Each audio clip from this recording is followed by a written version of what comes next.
Mexico দক্ষিণ Africa match দিয়ে যুক্তরাষ্ট্রের নিউ ইয়র্কে উদ্বোধন হলো ফিফা ফ্যান জোনের। কুইন্সের ইউএসজে ন্যাশনাল টেনিস সেন্টারের এই ফ্যান জোনটি উদ্বোধন করেন নিউ ইয়র্কের গভর্নর ক্যাথি হোকল এবং নিউ ইয়র্ক নিউ জার্সির বিশ্বকাপ আয়োজক কমিটির সিইও অ্যালেক্স ল্যাস্ট্রি। যুক্তরাষ্ট্র থেকে আরও জানাচ্ছেন কুশলী আসির। কয়েক হাজার মাইল দূর মেক্সিকো সিটিতে বসেছে উদ্বোধনী ম্যাচ, কিন্তু যুক্তরাষ্ট্রে অবস্থানরত মেক্সিকানরা কিন্তু এই উৎসবকে নিজেদেরই ভাবছেন এবং নিউ ইয়র্ক সিটির বুকে তারা কিন্তু নিজেদেরকে বিলিয়ে দিয়েছেন ফুটবলের সঙ্গে। The winner of the World Cup for the 2026, in my opinion, I think it's going to be Brazil. ইউএসটির ন্যাশনাল টেনিস কমপ্লেক্স ফ্যান জোনে রয়েছে দর্শকদের জন্য নানা ধরনের ফান অ্যাক্টিভিটি ও খেলার জায়গা। I'm supporting anyone that plays good soccer. And So Brazil, Spain, Mexico, South Africa. I just want to see good soccer. Mexico, baby, let's go! Mexico and Ecuador. I love both countries. My family is from both countries. Let's go Ecuador and let's go Mexico. প্রায় 40 দিনের এই football যজ্ঞের সঙ্গে মেতে থাকতে চান football ভক্ত সমর্থকরা। কুশলী আসির, NTV news, New York, USA. বাজেটে কর বৃদ্ধি ব্যবসায়ী ও সাধারণ মানুষকে ভোগাবে বলে মন্তব্য করেছেন জামায়াতের সেক্রেটারি জেনারেল মিয়া গোলাম পরোয়ার। সংসদে উত্থাপিত বাজেট নিয়ে দলের অবস্থান তুলে ধরে সংবাদ সম্মেলনে একথা জানান তিনি। একটা উচ্চাভিলাষী জনগণকে দেখানোর মতো একটা বাজেট করা হয়েছে, আলটিমেটলি ভেতরটা অন্তঃসার শূন্য। মুদ্রাস্ফীতির লক্ষ্যমাত্রা নির্ধারণ করা হয়েছে 7.5%, যা সরকারের 4 মাসের কার্যক্রম ও রিপোর্টের বিপরীত। জ্বালানি তেল, বিদ্যুৎ ও গ্যাসের দাম উপর্যুপরি বাড়িয়ে দেওয়ার ফলে উৎপাদন খরচ বেড়েছে ও বাড়বে। এমতাবস্থায় মুদ্রাস্ফীতির পরিমাণ কমবে না, বরং বাড়বে। জনগণের ক্রয় ক্ষমতা ইতিমধ্যেই হ্রাস পেয়েছে। বার্ষিক উন্নয়ন ব্যয়, যেটাকে বলা হয় এডিপি, এর পরিমাণ অপরিকল্পিতভাবে বাড়িয়ে 3 লক্ষ কোটি টাকা করা হয়েছে। এডিপির নামে দুর্নীতি ও লুটপাটের সুযোগ তৈরি করে দেওয়ার তীব্র প্রতিবাদ জানাচ্ছি আমরা। দেশের বিভিন্ন সীমান্তে পুশিন চেষ্টা অব্যাহত রেখেছে ভারতীয় সীমান্তরক্ষী বাহিনী বিএসএফ। পুশিন ঠেকাতে কঠোর অবস্থানে রয়েছে বিজিবি। ভোরে কুষ্টিয়ার দৌলতপুর সীমান্ত দিয়ে নারী শিশুসহ 12 জনকে বিএসএফ পুশিনের চেষ্টা করলে বিজিবি ও স্থানীয় জনতা বাধায় তা ব্যর্থ হয়। পরে পুশিনের শিকার 12 জন সীমান্তের শূন্য রেখায় অবস্থান নেয়। অনুপ্রবেশ ঠেকাতে জনসচেতনতা বৃদ্ধি সহ নানা পদক্ষেপ নিয়েছে বিজিবি। এদিকে পুশিন কেন্দ্র নওগাঁর সীমান্ত এলাকায় আগের তুলনায় আতঙ্ক কমেছে। সাপাহারের কলমুডাঙ্গা সীমান্তে বাড়ানো হয়েছে বিজিবির নজরদারি। জামালপুরের বক্সিগঞ্জ সীমান্তেও টহল জোরদার করা হয়েছে। এছাড়া ব্রাহ্মণবাড়িয়া সহ বিভিন্ন সীমান্ত এলাকায় অনুপ্রবেশ ঠেকাতে সতর্ক অবস্থানে রয়েছে বিজিবি। স্থানীয় সরকার মন্ত্রী ও বিএনপি মহাসচিব মির্জা ফখরুল ইসলাম আলমগীর বলেছেন, চীন প্রতিদিন বদলায়, উন্নত থেকে উন্নততর হচ্ছে। তাদের মতো বাংলাদেশকেও নিজের পায়ে দাঁড়াতে হবে।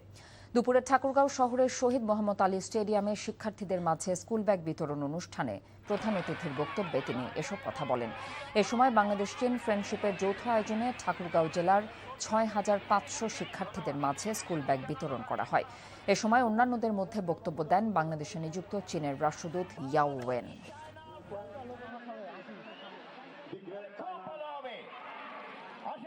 চীন সবচেয়ে বেশি এখন তাদের জনগণের কল্যাণ করেছে। এখন বিভিন্ন দেশে তারা আমাদেরকে সমর্থন, সেইভাবে আমাদেরকেও সমর্থন দিচ্ছে। আমাদের এখানে আমরা শিল্প কলকারখানা তৈরি করতে চাই, সেই শিল্প কলকারখানা তৈরি করাতে উনি আমাদেরকে সাহায্য করবেন। রাজধানীর আদ্দিন হাসপাতালের লাইসেন্স বাতিলের সিদ্ধান্তের পর শুরু হয়েছে রোগী স্থানান্তর কার্যক্রম। স্বজনদের অভিযোগ, গুরুতর রোগীদের অন্য হাসপাতালে নেবার পর সেখানে প্রয়োজনীয় বেড পাওয়া নিয়ে সংশয় তারা। আদ্দিন কর্তৃপক্ষ বলছে, লাইসেন্স বাতিলের সিদ্ধান্তের বিরুদ্ধে আপিল করা হবে। আবির আহমেদের রিপোর্ট। দায়িত্ব অবহেলার কারণে 6 শিশুর মৃত্যুর ঘটনায় বৃহস্পতিবার আদ্দিন হাসপাতালের লাইসেন্স বাতিল করে স্বাস্থ্য অধিদপ্তর। অত্র হাসপাতালের লাইসেন্স বাতিল করা হইল। চিকিৎসাধীন রোগীদের অন্য হাসপাতালে সরিয়ে নিতে 24 ঘন্টা সময় বেঁধে দেওয়া হয়। হাসপাতাল সূত্রে জানা যায়, এরই মধ্যে হাসপাতাল ছেড়েছেন 1.5 শতাধিক রোগী। এখনও হাসপাতালটিতে চিকিৎসাধীন রয়েছেন 200 জনেরও বেশি রোগী। ভিতরের যে বাচ্চাগুলো আছে, এই বাচ্চাগুলার 80% বাচ্চার হচ্ছে অক্সিজেন লেভেল 24 আওয়ার্স কন্টিনিউ করা লাগে, যেটা এখান থেকে বের করে কোনো এনআইসিইউ আইসিইউতে সাপোর্ট নেওয়া সম্ভব না সাথে সাথে।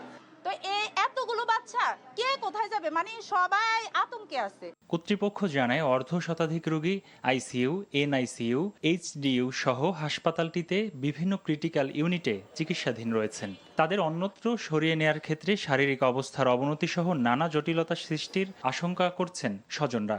এখন আমাদের আইসিইউ রোগীগুলো আমরা কিভাবে কি করব? আমাদের বলছে আজকের দিনের ভিতরে রোগী নিয়ে যেতে, এখন আমরা এই রোগী কিভাবে বাইরে নিব?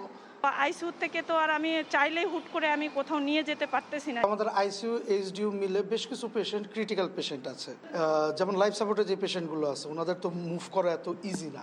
হাসপাতাল কর্তৃপক্ষ বলছে রোগীদের অন্য হাসপাতালে স্থানান্তরে সহযোগিতা করা হচ্ছে। গভর্নমেন্টের প্রতি আমরা সবসময় শ্রদ্ধাশীল। গভর্নমেন্ট আমাদেরকে যেভাবে বলে সেভাবে আমরা কাজ করব। রোগীদের কোনো ধরনের ক্ষতি না হয় সে বিষয়ে আমরা খেয়াল করছি এবং রোগীদের পাশে আমরা সবসময় ছিলাম, এখনও রোগীদের পাশে আমরা আছি। এছাড়াও লাইসেন্স বাতিলের সিদ্ধান্তের বিরুদ্ধে আপিল করবে আদ্দিন হাসপাতাল। আবির আহমেদ, এনটিভি নিউজ, ঢাকা। বাজেটে যে লক্ষ্যমাত্রা অর্জনের কথা সরকার বলছে তা কাল্পনিক বলে মন্তব্য করেছেন জাতীয় নাগরিক পার্টি এনসিপির মুখ্য সমন্বয়ক নাসির উদ্দিন পাটোয়ারি। সকালে চট্টগ্রাম সার্কিট হাউসে এক অনুষ্ঠান শেষে তিনি মন্তব্য করেন। এর আগে 2 দিনের সফরে সকালে চট্টগ্রাম আসেন এনসিপির আহ্বায়ক নাহিদ ইসলাম সহ কেন্দ্রীয় এনসিপির নেতারা। চট্টগ্রামে জুলাই যোদ্ধারা এই সময় তাদের ফুল দিয়ে শুভেচ্ছা জানান। পাটোয়ারি বলেন, শুধু সমালোচনা নয়, সরকারকে অর্থনৈতিকভাবে স্বাবলম্বী করতে বিরোধী দল সহযোগিতা করতে প্রস্তুত।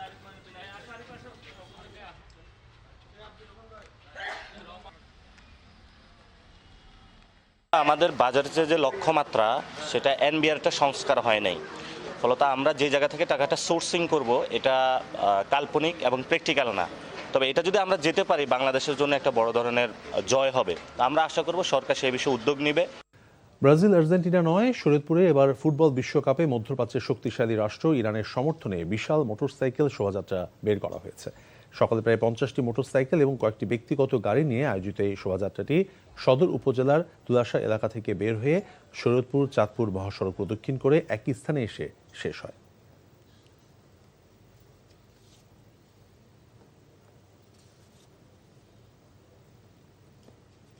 দু 2026-27 অর্থ বছরের জন্য দেশের সব শ্রেণীর মানুষের কথা বিবেচনায় নিয়ে একটি অন্তর্ভুক্তিমূলক বাজেট দেওয়া হয়েছে। দুপুরে রাজধানী ওসমানী স্মৃতি মিলনায়তনে বাজেটোত্তর সংবাদ সম্মেলনে এমন কথা জানিয়েছেন অর্থমন্ত্রী আমির খসরু মাহমুদ চৌধুরী। সরকারি কর্মচারীদের বেতন বৃদ্ধির কারণে দুর্নীতি কমার প্রত্যাশা করে তিনি জানান, ব্যবসা বাণিজ্য সহজ করার উদ্যোগ নেওয়ার কারণে মূল্যস্ফীতিও কমবে। এ সময় এনবিআর চেয়ারম্যান এবার বাজেটে কোনোভাবেই কালো টাকা সাদা করার সুযোগ রাখা হয় নাই বলে জানান। দেখুন সেলিম মালিকের রিপোর্ট। কেমন হলো প্রায় 1.5 লাখ কোটি টাকা বাড়ানো 9,38,000 কোটি টাকার বাজেট? সাংবাদিকদের প্রশ্নের জবাব এবং নিজেদের কৈফিয়ত তুলে ধরতে বাজেট প্রণয়নে জড়িত সংশ্লিষ্টদের নিয়ে অর্থমন্ত্রীর এই বাজেটোত্তর সংবাদ সম্মেলন। এক প্রশ্নের জবাবে অর্থমন্ত্রী জানান, এবারের বাজেট কোনো বিশেষ দল বা গোষ্ঠীর জন্য নয়, এতে দেশের প্রতিটি মানুষের সমান অধিকারের প্রতিফলন ঘটেছে। আমরা কোনো বাজেট কোনো দলের জন্য করি না, করার কোনো ইচ্ছাও নেই। আমরা ফিনান্সিয়াল সেক্টরে একটা সিদ্ধান্ত নিয়েছি, কোনো ফিনান্সিয়াল সেক্টরে কোনো দলীয় লোক আমরা মনোনয়ন করব না, এটা পরিষ্কার করে আমি বলতে চাই। বাজেট কাদের জন্য? একেবারে এমন কোনো বাংলাদেশের এমন কোনো ব্যক্তিরাই যে এই বাজেটের আওতায় আসবে না। বাংলাদেশের কাউকে বাদ দেওয়া হয় নাই, সুতরাং দলের প্রয়োজন নাই। বাজেটে মূল্যস্ফীতি কমানোর উপর জোর দেওয়া হয়েছে জানিয়ে তিনি বলেন, ব্যবসার পরিবেশ উন্নয়ন, বন্দরের দুর্নীতির লাগাম টানার পাশাপাশি দীর্ঘমেয়াদী আমদানি চুক্তির মাধ্যমে এটা সফল হবে। আর বেতন বাড়ানোতে সরকারি কর্মকর্তাদের দুর্নীতি প্রবণতা রোধ করা যাবে বলেও জানান তিনি। এগুলো অনেকগুলো ডিরেগুলেশন থেকে শুরু করে বিভিন্ন জায়গায় কস্ট কমিয়ে আনার জন্য আমরা অনেকগুলো পদক্ষেপ নিচ্ছি। সুতরাং আমাদের পলিসিগুলো যদি আমরা ঠিকমতো বাস্তবায়ন করতে পারি, আমি মনে করি আমাদের ইনফ্লেশন কন্ট্রোল করা খুব কঠিন হবে মনে করি না। সরকারি কর্মকর্তারা তাদের যখন আয় বাড়বে, তাদের যখন জীবনযাত্রার মান একটু উন্নত হবে, নিশ্চয়ই দুর্নীতি কমার কথা। এবার বাজেটে অর্থনীতির কোনো পর্যায়ে কালো টাকা সাদা করার সুযোগ দেওয়া হয়নি বলে জানিয়েছেন এনবিআর চেয়ারম্যান। ওনার টাকাটা কিন্তু হোয়াইট, উনি জমি বিক্রি করেছেন 5 কোটি টাকা, রেজিস্ট্রেশন হচ্ছে 1 কোটি টাকা। বাকি 4 কোটি টাকা নিয়ে উনি খুব বিপদগ্রস্ত থাকেন। ওনার যদি বায়নানামা থাকে, প্রুফ করতে পারেন, তাহলে উনি ওটার উপরে রেগুলার যে ক্যাপিটাল গেইন ট্যাক্স সেই হারে ট্যাক্স দিতে পারবেন। আর বাংলাদেশ ব্যাংকের গভর্নর জানান, ইসলামী ব্যাংকে সরকার কোনো হস্তক্ষেপ করেনি। ইসলামী ব্যাংকের ক্ষেত্রেও বাংলাদেশ ব্যাংকে আমাদের কিছু নিয়ম কানুন আছে, কিছু টুলস আছে, সেই টুলসগুলো আমরা প্রয়োগ করব আগামী কয়েকদিনের মধ্যেই। এটাতে আমার মনে হয় না যে যারা আমানতকারী তাদের কোনো অসুবিধা হবে। সেলিম মালিক, এনটিভি নিউজ, ঢাকা। অর্থনীতির প্রায় সব সূচকই চাপে থাকায় নতুন অর্থ বছরে জিডিপি প্রবৃদ্ধি ও মূল্যস্ফীতির লক্ষ্যমাত্রা অর্জন সরকারের জন্য কঠিন হবে বলে মনে করে বেসরকারি গবেষণা সংস্থা centre for policy dialogue CPD. একই সঙ্গে রাজস্ব আহরণ সহ বেশ কয়েকটি লক্ষ্যমাত্রা আরও বাস্তবসম্মত হওয়া উচিত ছিল বলে মনে করছে সংস্থাটি। তবে অর্থনীতি পুনরুদ্ধারে প্রস্তাবিত বাজেটকে একটি কার্যকর হাতিয়ার হিসেবে ব্যবহারের সুযোগ এখনও রয়েছে বলে মত সিপিডির গবেষকদের। শাহাদাত অভরের রিপোর্ট।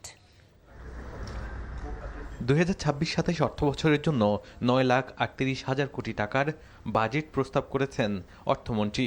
আকারের দিক থেকে যা দেশের ইতিহাসের অন্যতম বৃহৎ বাজেট। শুক্রবার সকালে রাজধানীর গুলশানের একটি হোটেলে প্রস্তাবিত বাজেট পর্যালোচনা নিয়ে সংবাদ সম্মেলন করেন centre for policy dialogue CPD. বর্তমান অর্থনৈতিক পরিস্থিতি বিবেচনায় বাজেটের সামনে বহুমাত্রিক চ্যালেঞ্জ রয়েছে বলে জানিয়েছে সংস্থাটি। এই বাস্তবতায় আগামী অর্থবছরে 6.5% জিডিপি প্রবৃদ্ধি অর্জন এবং মূল্যস্ফীতি 7.5% নামিয়ে আনা সরকারি লক্ষ্য অর্জন কঠিন হবে বলে মনে করেন সিপিডি। এই বাজেটটা একটা বড় আকারের বাজেট হচ্ছে, সেখানে সরকারি ব্যয়ও বাড়বে, কিন্তু সরকারি ব্যয় থেকে উৎপাদনশীলতা যদি না হয় তাহলে কিন্তু সেটাও আবার মূল্যস্ফীতিকে বাড়িয়ে দিতে পারে। আর এটা বাড়ার লক্ষ্যমাত্রা হচ্ছে 18.9%, কিন্তু ব্যয়ের ক্ষেত্রে আমরা দেখছি যে 19%, অর্থাৎ ব্যয়টা একটু বেশি।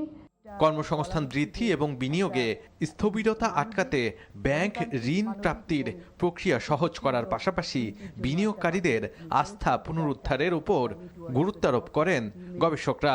এই যে লক্ষ্যমাত্রাগুলি, সেই লক্ষ্যমাত্রাগুলির মধ্যে আমরা দেখতে পাচ্ছি যে অনেক একটা বড় আকাঙ্ক্ষার প্রতিফলন হয়েছে। তো সেই প্রতিফলন, সেটা আকাঙ্ক্ষাটা ভালো, কিন্তু আসলে বাস্তবতার সাথে সেটা মেলানো দরকার। আর হচ্ছে সেটাও সমস্যা না, সমস্যাটা হচ্ছে যে বড় আকাঙ্ক্ষাটা বাস্তবায়ন করাটাই হবে চ্যালেঞ্জ। তাদের মতে বিভিন্ন আর্থিক লক্ষ্যমাত্রা যে ভিত্তির উপর নির্ধারণ করা হয়েছে তা পুরোপুরি বাস্তবসম্মত নয়। এসব লক্ষ্য অর্জনে প্রাতিষ্ঠানিক সক্ষমতা বৃদ্ধি এবং বাস্তবায়ন দক্ষতা বাড়ানোর উপর জোর দেন তারা। পুনর্বন্টন এবং প্রবৃদ্ধি এবং পরিবেশ বান্ধব উন্নয়ন, এগুলো করতে যেসব প্রস্তাব তারা দিয়েছেন, প্রশ্নটা আসছে যে বাস্তবায়ন সক্ষমতাটা আছে কিনা। ভিত্তিটা যেটা করা হয়েছে এবং জিডিপি প্রবৃদ্ধি, আমাদের উপস্থাপনায় কিন্তু উঠে এসেছে যে ভিত্তিটাই কিন্তু ঠিক না। এছাড়া শিক্ষা, স্বাস্থ্য ও সামাজিক নিরাপত্তা সহ কয়েকটি গুরুত্বপূর্ণ খাতে বরাদ্দ বৃদ্ধি পাওয়াকে ইতিবাচক হিসেবে দেখছে সিপিডি। পাশাপাশি 60টি নিত্য প্রয়োজনীয় পণ্য সহ বিভিন্ন ক্ষেত্রে কর ছাড়ের প্রস্তাব সাধারণ মানুষের জন্য কিছুটা স্বস্তি বয়ে আনবে বলে মনে করছে সংস্থাটি। শাহাদাত অভ্র, এনটিভি নিউজ, ঢাকা।